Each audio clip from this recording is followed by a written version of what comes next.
ओम शांति। आज 3 मई 2021 की बाबा की वाणी है।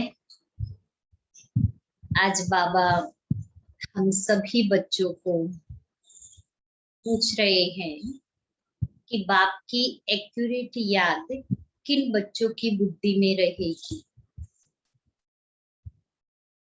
बाप की एक्यूरेट याद किन बच्चों की बुद्धि में रहेगी।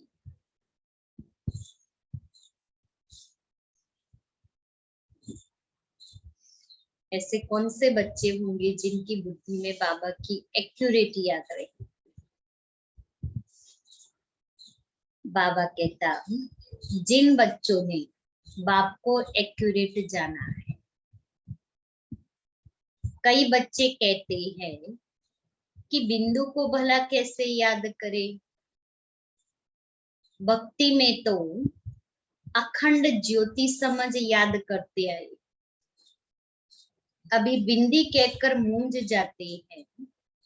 इसलिए पहले पहले यह निश्चय हो कि बाप अखंड ज्योति नहीं, वह तो अति सूक्ष्म बिंदु है, तब याद एक्यूरेट रह सकती है।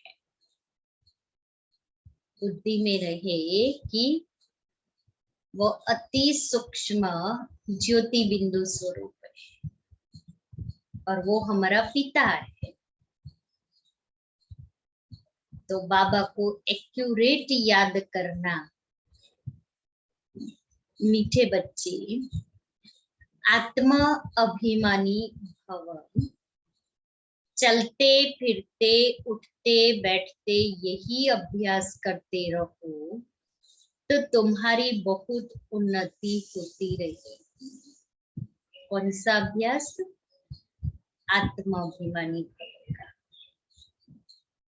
मैं आत्मा हूँ, इस शरीर की कर्म इंद्रियों से कर्म कर रही हूँ। कर्म पूरा हुआ, मैं आत्मा चली अपने घर। तो सारा दिन मैं आत्मा हूँ ये अभ्यास करते रहे। ओम शांति। सभी बच्चे याद में बैठे हैं। मन मना भव, ये संस्कृत अक्षर वास्तव में है नहीं। बाप ने जब सहज राजयोग सिखाया है तब यह संस्कृत अक्षर बोले नहीं। यह तो संस्कृत जानते ही नहीं। बाबा तो संस्कृत जानते ही नहीं। बाप तो हिंदी में ही समझाते हैं। भल या रथ हिंदी, सिंधी तथा इंग्लिश जानने वाला है, परंतु बाप समझाते हिंदी में है। भले रथ सब लैंग्वेज जानता है, लेकिन शिव बाबा इस रथ के द्वारा हिंदी में ही समझाते हैं। जो जिस धर्म का है उनकी अपनी भाषा है। यहाँ हिंदी भाषा ही चलती है। यह भाषा समझना सहज है और यह स्कूल भी वंडरफुल है। इसमें कोई भी कागज, पेंसिल, पन्ने आदि की दरकार नहीं रहती। यहाँ तो सिर्फ एक अक्षर को याद करना है, अर्थात बाप को याद करो। एक अक्षर बाप को याद करो, मन मना करो। याद करने के लिए कोई कागज, पेंसिल, पन्ना जरूरी नहीं, लेकिन जब हम पढ़ाई पढ़ते हैं तो पढ़ाई के लिए कागज, पेंसिल जरूरी है। पढ़ाई के लिए नोटबुक, पेन लेकर के बैठना है। और बाबा जो पॉइंट्स सुनाते हैं वो विचार सागर मंथन करने के लिए डायरी में नोट करनी है। और जब वो नोट की हुई पॉइंट है उसको सारा दिन विचार सागर मंथन करते रहे।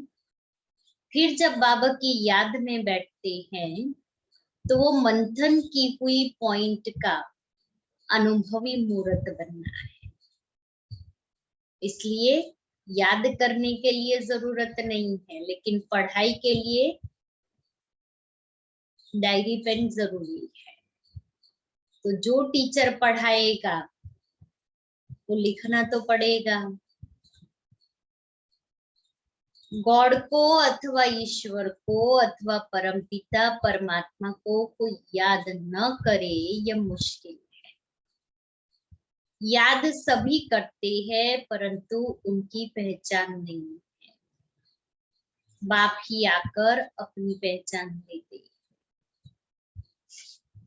शास्त्रों में जो कल्प की आयु इतनी लंबी लिख दी है वह बाप आकर समझाते हैं।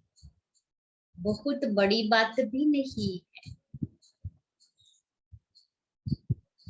अहल्याए बूढ़ी बूढ़ी माताएं क्या समझेगी? यह तो बहुत ही सहज है, कोई छोटे बच्चे भी समझ सकते हैं। बाबा इतना सहज ज्ञान दे रहे हैं, इतनी सहज बाबा हिंदी भाषा में ज्ञान दे रहे हैं जो बूढ़ी बूढ़ी माताएं भी समझ सकती है। बाबा अक्षर कोई नया नहीं। हिंदी में बाबा कहते, बाबा मना पिता, तो बाबा शब्द नया नहीं है। शिव के मंदिर में जाते हैं तो बुद्धि में आता है ये शिव बाबा है, वह निराकार है। सभी मनुष्य मात्र बाबा कहते हैं। हम सर्व आत्माओं का बाप एक है। सब जीव की आत्माएं जो शरीर में निवास करती है बाप को याद करती है। सब धर्म वाले जो भी हैं सब परमपिता परमात्मा को याद जरूर करते हैं। वह है परम धाम में रहने वाला बाप। हम भी वहां के रहने वाले हैं, तो अब सिर्फ बाप को याद करना है। चाहते भी हैं हम पावन बने, बुलाते भी हैं हे पतितों को पावन बनाने वाले आओ। नई दुनिया पावन थी, अब फिर पुरानी हुई है। इनको कोई नया नहीं कहेंगे, अभी की दुनिया को कोई नया नहीं कहेंगे। भारतवासी जानते हैं नए भारत में देवी देवता राज्य करते थे। जब नया भारत था तो उसके आगे क्या था? संगम। नया भारत माना सतयुग था, उसके पहले क्या था? संगम था। इससे भी सहज कहना चाहिए नए के आगे पुराना था। संगम को मनुष्य इतना सहज नहीं समझ सकते। न्यू वर्ल्ड ओल्ड वर्ल्ड, इसके बीच को फिर संगम कहते हैं। बाप के लिए ही कहते हैं हे पतित पावन आओ, आकर हमको पावन बनाओ। हम पतित बन गए हैं, नई दुनिया में कोई पुकारेंगे नहीं। अभी तुम्हारी समझ में आ गया है कि यह भारत पावन था। हे पतित पावन आओ, यह तो बहुत समय से बुलाते आए हैं। उनको यह पता नहीं कि पति दुनिया कब पूरी होगी। कहते हैं शास्त्रों में ऐसे लिखा हुआ है कि अभी 40,000 वर्ष और कलयुग चलेगी। अब सोचो 40,000 वर्ष और ये कलयुगी पति दुनिया चली, बिल्कुल ही घोर अंधियारे में है।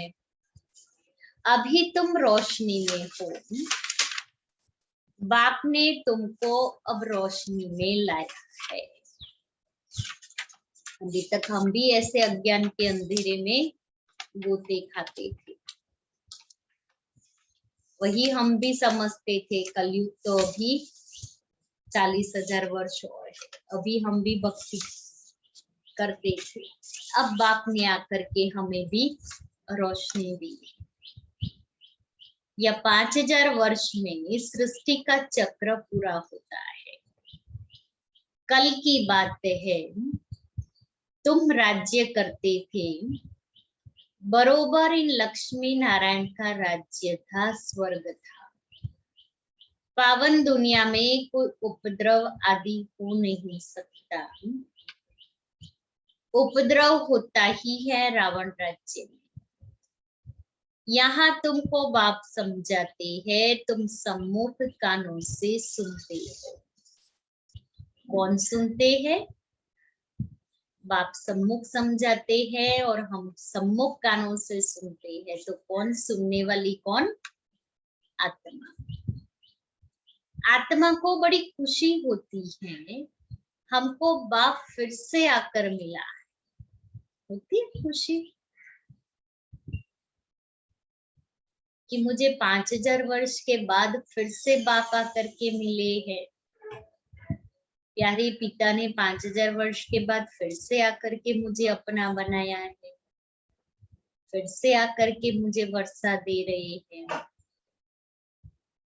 फिर से आकर के संगम पर पढ़ाई पढ़ा रहे हैं। मैं आत्मा फिर से देवी देवता बन रही हूँ। ये खुशी रहती है। ये आत्मा स्वयं से पूछे, ही आत्मा तुम्हें बाप मिला है, उसकी खुशी रहती है? बाप से वर्षा लिया था, अब बाप कहते हैं मुझे याद करो। इसमें कोई लिखने पढ़ने की बात नहीं। जब कोई आते हैं तो पूछा जाता है आपका कैसे आना हुआ, तो कहेंगे यहाँ के महात्मा से मिलने। क्यों? तुमको क्या चाहिए बताओ? कोई भिक्षा चाहिए?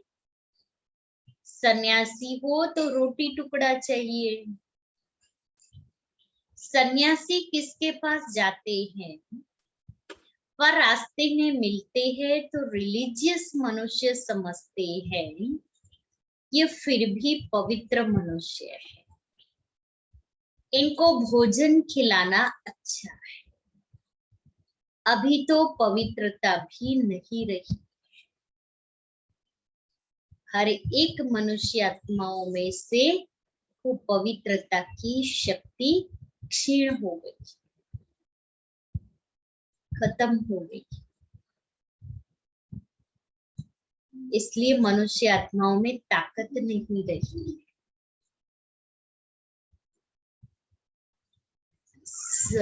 स्वयं को परिवर्तन करने की ताकत नहीं, सुनने की ताकत नहीं, समाने की ताकत नहीं है, क्योंकि मेन पवित्रता की शक्ति नहीं।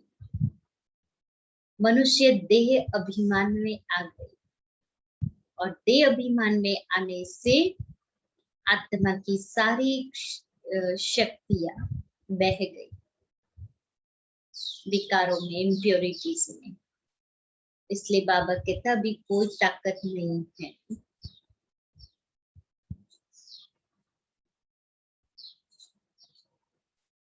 अभी तो पवित्रता भी नहीं रही है, बिल्कुल ही तमो प्रधान दुनिया है।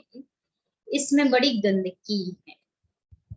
मनुष्य कितना हैरान होते हैं। यहाँ तो हैरान होने की बात नहीं। बाप कहते हैं लिखने करने की भी बात नहीं। किसने? याद के लिए। ये पॉइंट्स आदि भी लिखते हैं धारणा करने के लिए।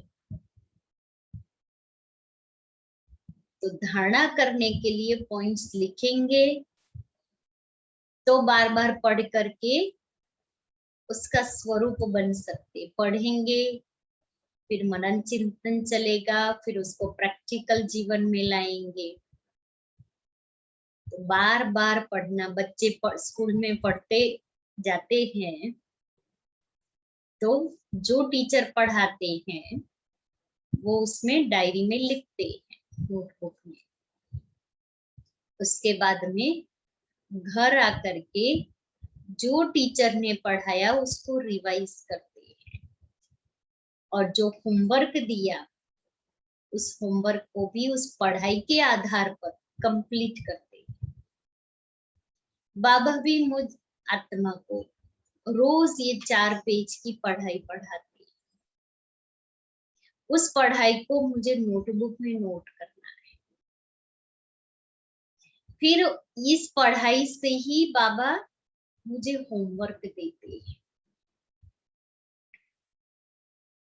तो वो जो पढ़ाई पढ़ी मैंने, जो लिखा, उसी को ही बार बार रिवाइज करके, बार बार पढ़ाई करके, फिर जो आज की मुरली का होमवर्क है वो होमवर्क में प्रैक्टिकल में करो, तो ही तो पास विद ऑनर बन सकेंगे ना।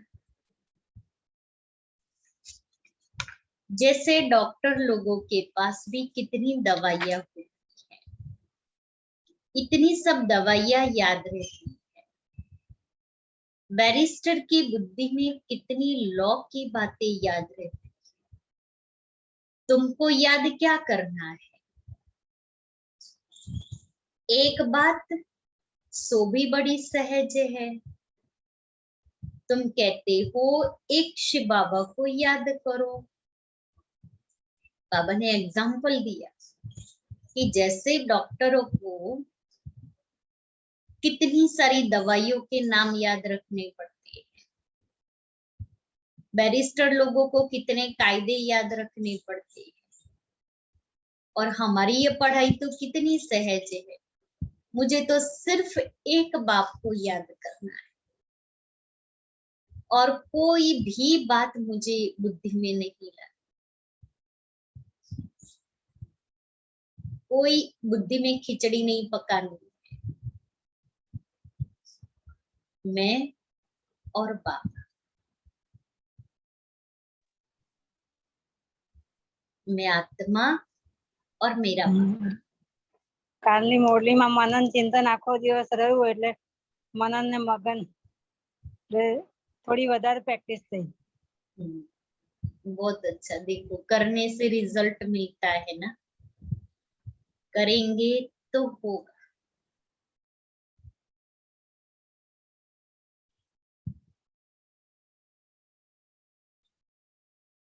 वह कहते हैं शिव बाबा कैसे आएंगे, यह भी तुम्हारे सिवाय और किसको पता नहीं है। ईश्वर कहाँ है? वह तो कहेंगे नाम रूप से न्यारा है, या फिर कह देते हैं सर्वव्यापी है। रात दिन का फर्क हो जाता है दोनों अक्षर में। नाम रूप से न्यारी तो कोई चीज है नहीं, फिर कह देते कुत्ते बिल्ली सब में परमात्मा है। दोनों एक दो के ऑपोजिट बातें हो गई, नाम रूप से न्यारा और फिर कुत्ते बिल्ली सब में। तो बाप अपना परिचय दे कहती हैं मुझ बाप को याद करो। गाया भी जाता है सहज राजयोग। बाबा कहते हैं योग का अक्षर निकाल दो, याद करो। जैसे छोटा बच्चा माँ बाप को देखने से ही जट गले लग जाता है, पहले सोच करेगा क्या कि हमारे माँ बाप है?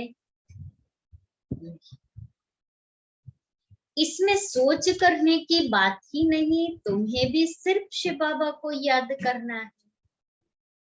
ये सोचना पड़ेगा कि शिव बाबा मेरा पिता है।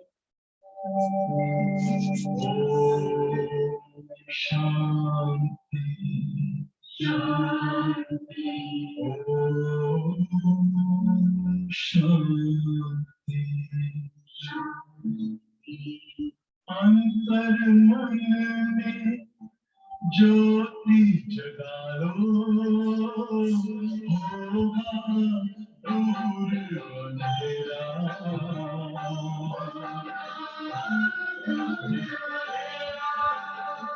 शिव का कर लो ध्यान, आ रहा पावन पुण्य सवेरा।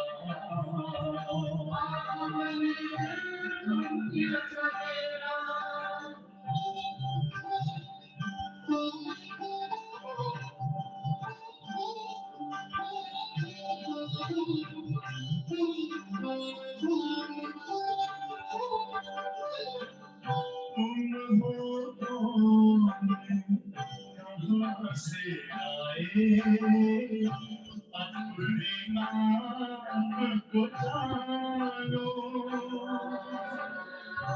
राजयोग के द्वारा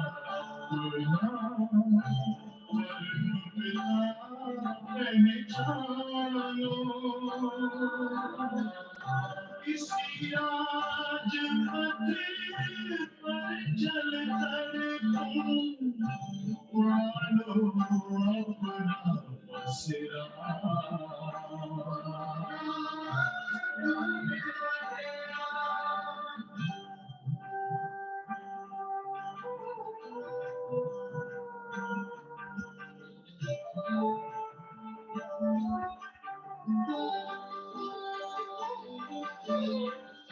तुम हो आत्मा तन से प्यारे, परमात्मा को प्यारे।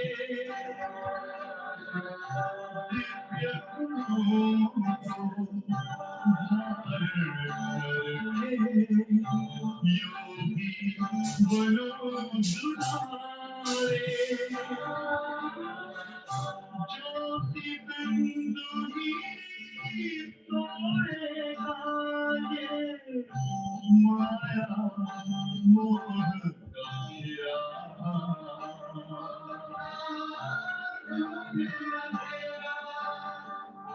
अंतर मन में ज्योति जगा लो, होगा दूर अंधेरा।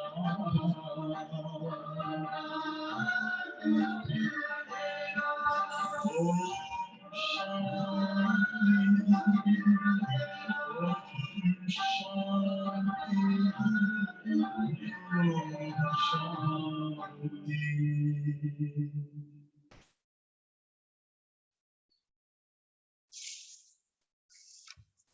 ओम शांति।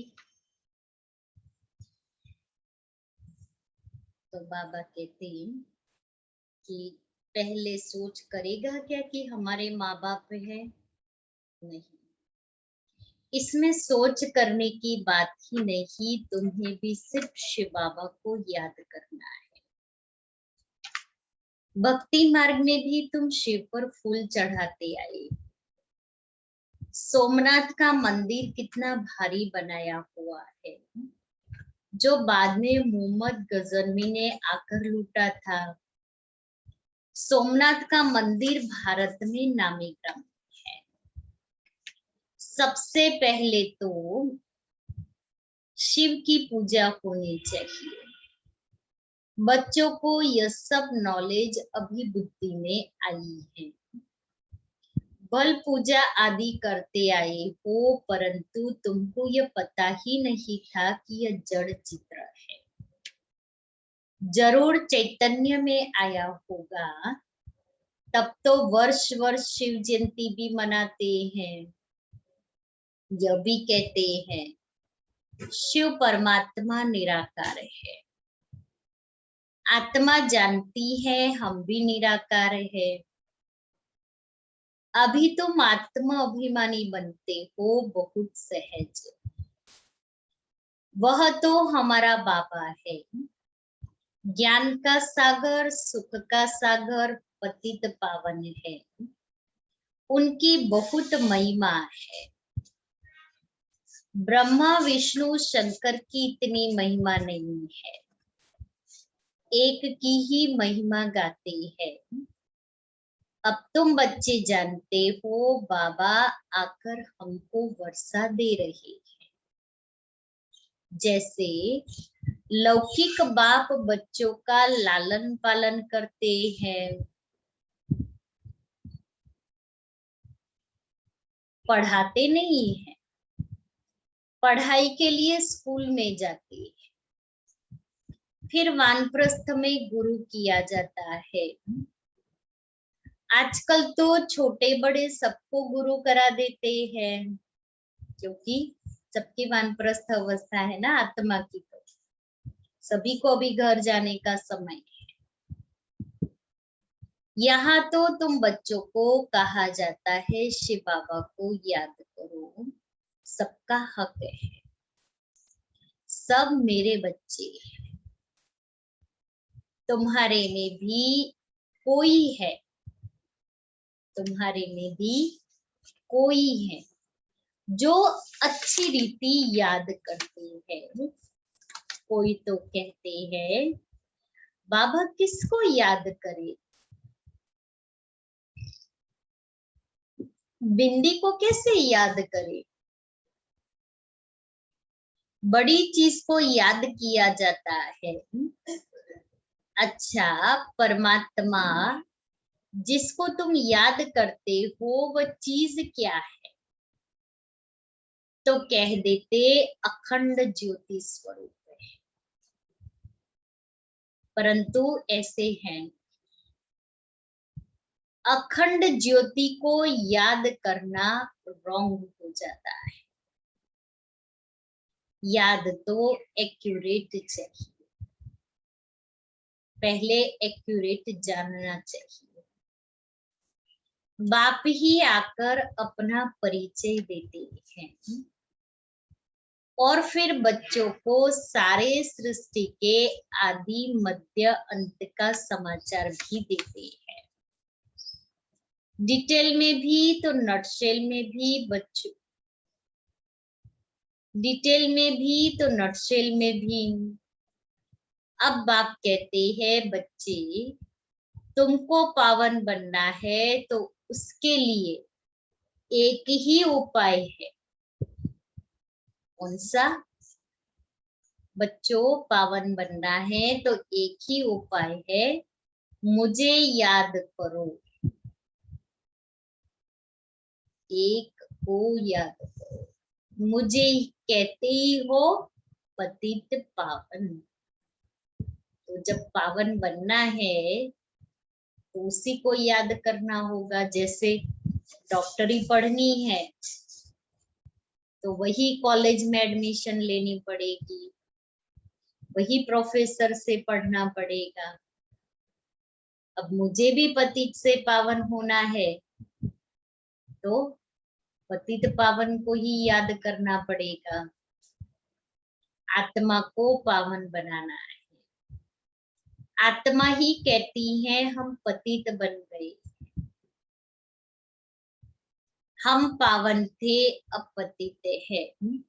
सब तमो प्रधान है, हर एक चीज पहले सतो प्रधान फिर तमो प्रधान होती है। आत्मा खुद कहती है मैं पतित बनी हूँ, खुद कहती है मैं पतित बनी हूँ, मुझे पावन बनाओ। शांति धाम में पतित होते नहीं, यहाँ पतित है तो दुखी है, जब पावन थे तो सुखी थे। तो आत्मा ही कहती है हमको पावन बनाओ तो हम दुख से छूट जाए। तुम समझते हो आत्मा ही सब कुछ करती है, आत्मा ही जज बैरिस्टर आदि बनती है। आत्मा ही कहती है मैं राजा हूँ, मैं फलाना हूँ।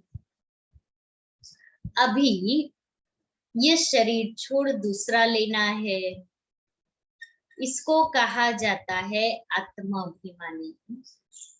देह होते आत्माभिमान, देह में होते हुए भी आत्माभिमानी बनते हैं, आत्माभिमानी का अनुभव करते हैं।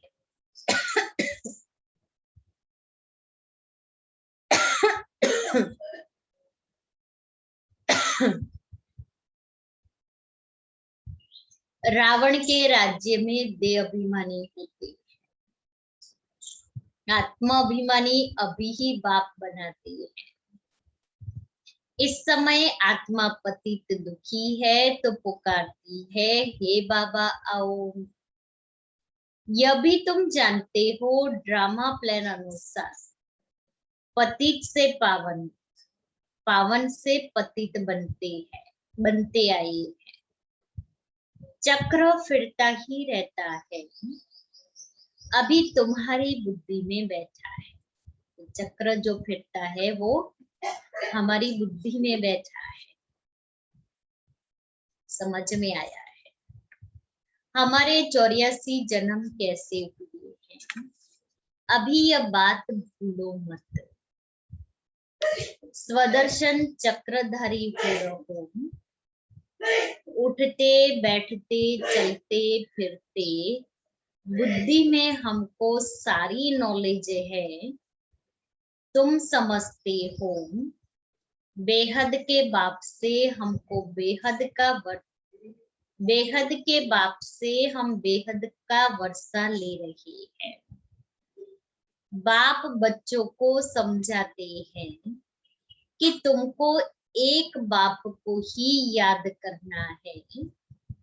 बाप को याद करना, रोटी टुकड़ खाना है, बस और कोई बातों में नहीं जाना है। पेट को रोटी टुकड़ चाहिए, खा लो और बाप को याद करो। मीठे मीठे सिकिलेधे बच्चों को बाप घड़ी घड़ी कहते हैं। क्या कहते हैं? बाबा को घड़ी घड़ी कहना पड़ता है। बच्चे पेट के लिए सिर्फ रोटी टुकड़ खाना है, पेट कोई जास्ती खाता नहीं है। एक पाव आटे का खाता है, दाल रोटी बस। 10 रुपये में भी पेट भरता है तो 10,000 में भी पेट पालते हैं। गरीब लोग खाते भी क्या है, फिर भी हट्टे कट्टे रहते हैं। क्या खाते? मिर्ची और रोटी।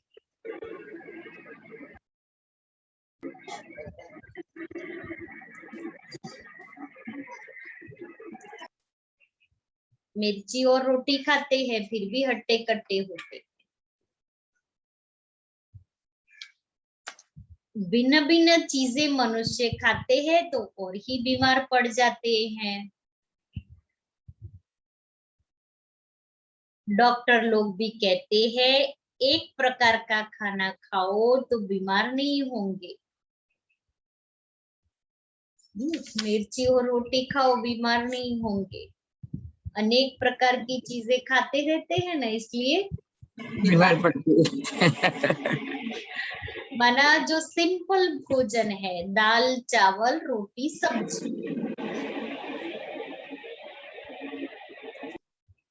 बस ये खाओ तो कभी बीमार नहीं होंगे।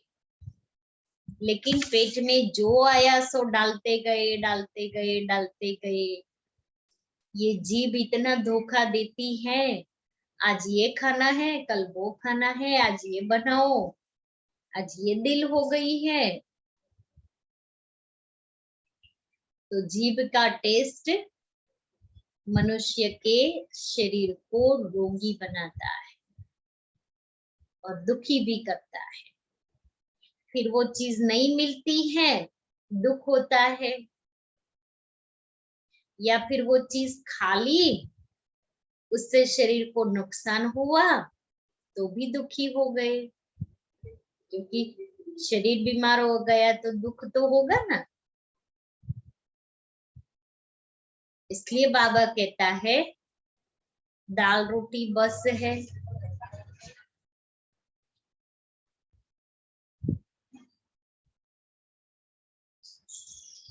तो एक प्रकार का खाना खाओ तो बीमार नहीं होंगे। तो बाप भी समझाते हैं रोटी टुकड़ खाओ, जो मिले उसमें खुश रहो। दाल रोटी जैसी और कोई चीज होती नहीं। दाल रोटी जैसी और कोई चीज होती,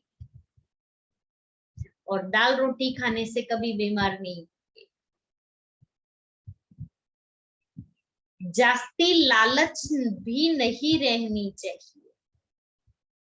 कई लोगों को कई चीजें सूट नहीं करती है खाने की, तो भी खाते रहते, और ऊपर से फिर मेडिसिन ले लेते। सोचते, उनका कहना क्या होता है, खाने से भी मरना है और नहीं खाने पर भी मरना है, तो खा करके मरे। लेकिन खा करके हम मरते भी नहीं है, अधमुए होते हैं, न मरते हैं न जिंदा रहते हैं, ऐसी स्थिति होती है। बाबा की इसमें दो बातें हैं। एक, जो बाबा ने कहा लालच नहीं रहनी चाहिए, माना ये जीव रूपी कर्म इंद्रिय पर हमारा कंट्रोल होना चाहिए।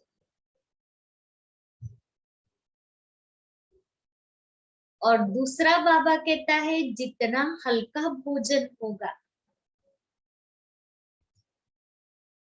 उतना शरीर हल्का रहेगा, और शरीर हल्का रहेगा तो हम बाबा को याद कर सकते हैं। ज्यादा खाना खा लिया, स्पाइसी खाना खा लिया, वैरायटी खा लिया, तला मसाला वाला खा लिया, तो क्या होगा, शरीर हैवी हो जाएगा। शरीर हैवी हो गया तो बार बार बुद्धि शरीर में जाएगी। हल्का खाएंगे, नींद नहीं आएगी, उबासी नहीं आएगी, आलस नहीं आएगा। खाना इस प्रकार का खाते हैं ना, ज्यादा सब तला हुआ वगैरह, तो तामसिकता मेरे शरीर के अंदर बैठ जाती, नींद आएगी, सुस्ती आएगी, तो न सेवा कर सकेंगे, न बाप को याद कर सकेंगे। इसलिए हल्का खाना है, शरीर से हल्के रहना है, और बाप को याद करना है, और ये जीव रूपी कर्मेंद्रिय पर कंट्रोल भी आ जाएगा। एक बहुत बड़े एडवोकेट है यहाँ के, भी तो काफी एज हो गई, लेकिन कितने सालों से वो सिर्फ मूंग और रोटी खाते हैं, सिर्फ मूंग और रोटी।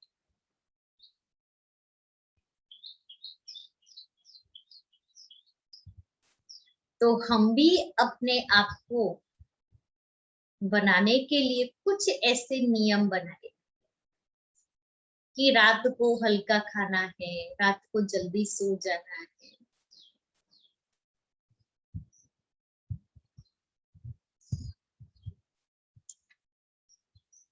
तो जास्ती लालच भी नहीं रहनी चाहिए। सन्यासी लोग क्या करते हैं, घर बार छोड़ जंगल में चले जाते हैं, तत्व को परमात्मा समझ याद करते हैं, समझते हैं ब्रह्म में लीन हो जाएंगे, परंतु ऐसे तो है नहीं। आत्मा तो अमर है, लीन होने की बात नहीं है। बाकी आत्मा पवित्र अपवित्र बनती है। तुमको कितना अच्छा ज्ञान मिला है, तुम ही प्रारब्ध भोगते हो, फिर यह ज्ञान भूल जाता है, फिर सीढ़ी उतरनी होती है। अब तुम्हारी बुद्धि में सारा ज्ञान बैठा हुआ है। हम 84 जन्म कैसे भूलते? यह पार्ट कभी भी कोई का बंद नहीं होता है। यह बना बनाया ड्रामा है जो फिरता रहता है। यह कह ही नहीं सकते कि भगवान ने कब, कैसे, कहाँ बैठ बनाया। नहीं, यह तो चला ही आता है। वर्ल्ड की हिस्ट्री, ज्योग्राफी रिपीट होती ही रहती है। इन बातों को कोई समझते ही नहीं है। तुम जानते हो हम ड्रामा प्लान अनुसार आए हैं। अब फिर से ड्रामा अनुसार राज्य ले रहे हैं। यह बातें और कोई समझ नहीं सकते। पूछा जाता है ड्रामा सर्वशक्तिमान है या ईश्वर? तो कहते हैं ईश्वर सर्वशक्तिमान है। समझते हैं वह सब कुछ कर सकते हैं। बाप कहते हैं मैं भी ड्रामा के बंधन में बांधा हुआ। पतितों को पावन बनाने मुझे आना पड़ता है। तुम सत्युग में सुखी बन जाते। मैं भी जाकर विश्रामी होता हूँ परम धाम। शिव बाबा भी आराम करते हैं। तुम सिर कुल्हे चढ़ जाते हो। तुम्हारी शेर पर सवारी।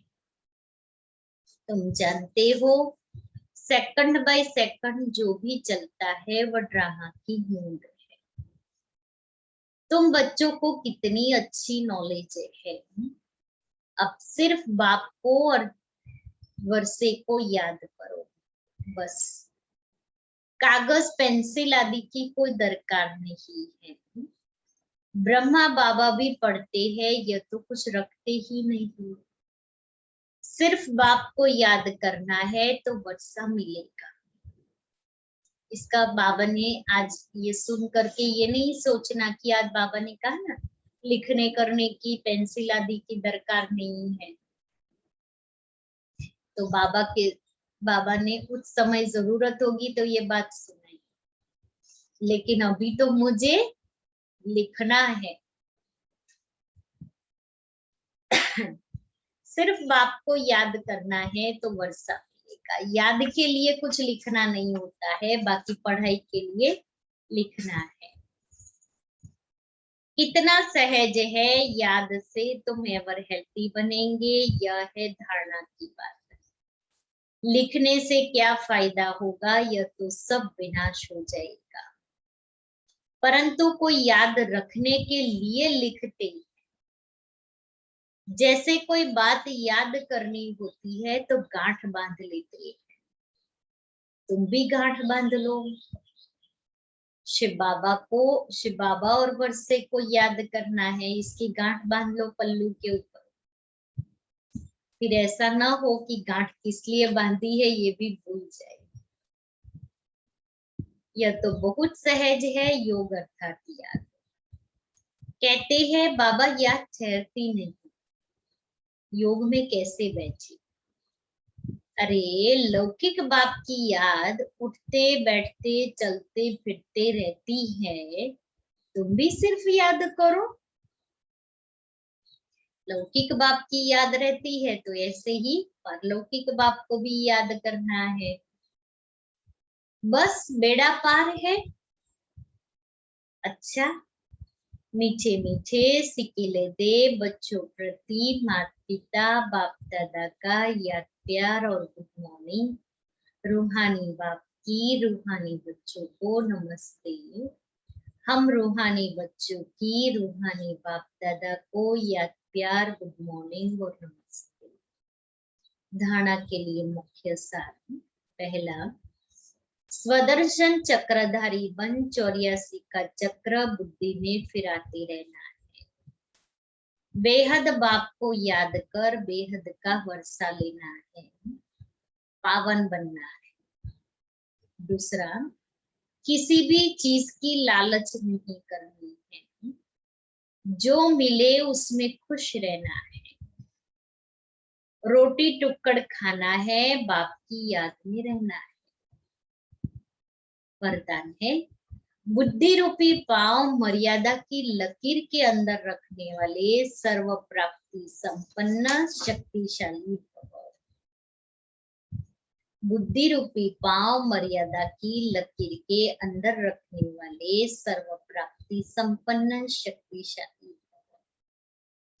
जो बच्चे बुद्धि रूपी पांव जरा भी मर्यादा की लकीर से बाहर नहीं निकालते, वे लकी और लवली बन जाते हैं।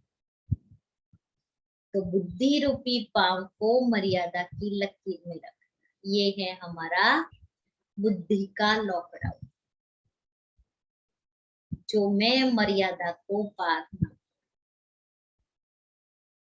उन्हें कभी कोई भी विघ्न व तूफान, परेशानी, उदासी आ नहीं सकती। यदि आती है तो समझना चाहिए जरूर बुद्धि रूपी पांव मर्यादा की लकीर से बाहर निकाला है। तो विघ्न, परेशानी, तूफान आया, लकीर से बाहर निकलना अर्थात फकीर बनना। इसलिए कभी फकीर अर्थात मांगने वाले नहीं, सर्व प्राप्ति संपन्न शक्तिशाली बनो।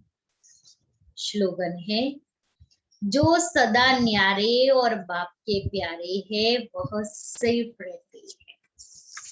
जो सदा न्यारे और बाप के प्यारे है वह सेफ रहते हैं। तो सेफ रहने के लिए क्या करना है? न्यारा प्यारा रहना है। आज का स्वमान है, मैं योग की प्रयोगी, मैं योग की प्रयोगी।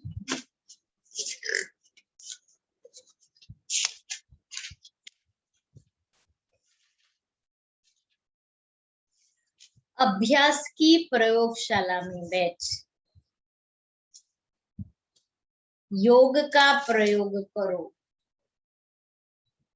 तो एक बाप का सहारा और माया के अनेक प्रकार के विघ्नों का किनारा अनुभव करेंगे। अभ्यास की प्रयोगशाला में बैठ योग का प्रयोग करो तो बाप के सहारे का अनुभव करें। अभी ज्ञान के सागर, गुणों के सागर, शक्तियों के सागर में ऊपर ऊपर की लहरों में लहराते हो, इसलिए अल्पकाल की रिफ्रेशमेंट अनुभव करते हो। लेकिन अब सागर के तले में जाओ तो अनेक प्रकार के विचित्र अनुभव का रत्न प्राप्त करेंगे। तो रत्नों को प्राप्त करने के लिए अनुभवों की प्रयोगशाला में अभ्यास की प्रयोगशाला में बैठ जाना है। जैसे साइंटिस्ट लोग भी जब कोई भी प्रकार की रिसर्च करनी होती है या प्रयोग करना होता है तो वो लैब में साइलेंस में रहते हैं, उनके साथ कोई नहीं चाहिए, सिर्फ वो अकेले, और अकेले बैठ करके डे एंड नाइट वो उसी प्रयोग में, उसी रिसर्च में मगन रहते हैं। उनकी मन, बुद्धि, तन सब कुछ उसी में ही होता है।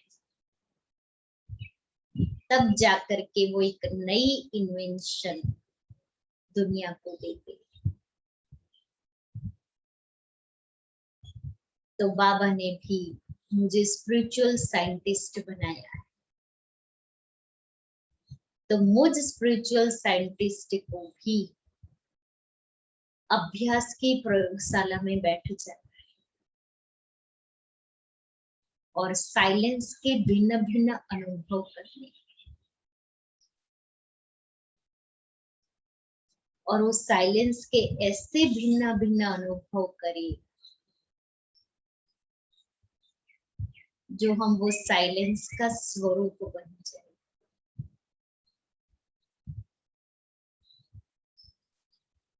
रोज लैब में बैठते हैं, करते हैं, अधूरा रहता है प्रयोग।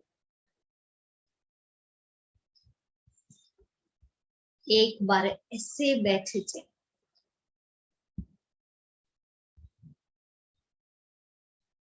मैं और बाबा,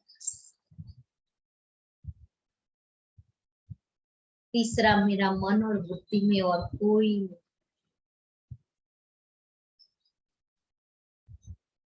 और फिर वो प्रयोग करते करते करते अनुभवी मूर्त बन जाए।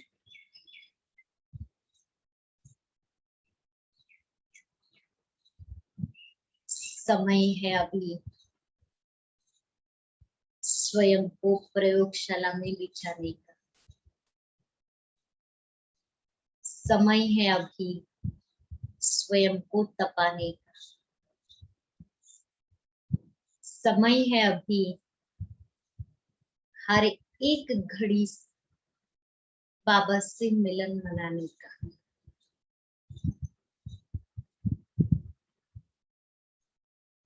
तो मैं एक एक घड़ी को मिलन के द्वारा, एक एक सेकंड को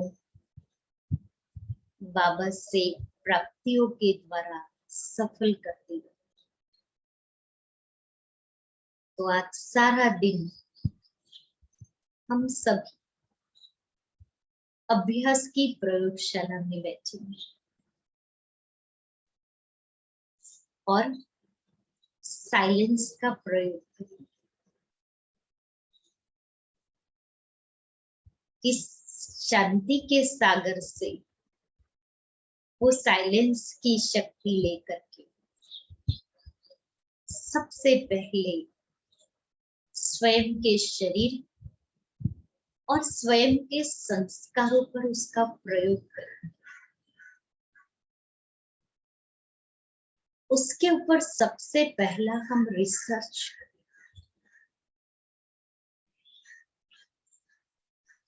स्वयं के संस्कारों के ऊपर फिर क्या रिजल्ट मिलता है अनुभव। ओम शांति।